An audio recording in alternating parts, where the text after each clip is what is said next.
Itariki 3 z'ukwezi kwa gatatu mwaka w'2018. Aha turi jewe nawe uno munsi dushobora kuba tuhamaze igihe kinini cyane, haba mu buzima tubayeho eka no mu bikorwa vya misi yose. Uno munsi nkoresheje ibarabara muri video yanje. Iri ni rimwe mu mabarabara usanga ari mu bihugu vyateye imbere, aho usanga rifise inzira nyinshi zitandukanye mugabo zijya zerekeza hamwe bivana niyo ushaka kujya.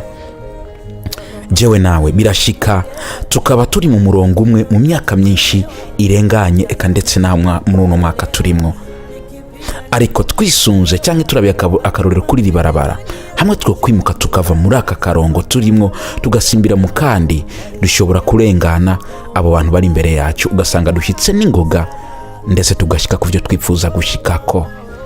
This is my voice. Aha ni kuri my status na my story, nimburi kuri Facebook cyangwa WhatsApp ya Steven Bikora Fire. N'umuririmbyi muri Tanzania twa Mbosso avuga ati ingorane zizohera ryari. Wakoze cyane kuba wangendeye hano kuri my status na my story. Thank you so much and have a beautiful and wonderful day. See you tomorrow.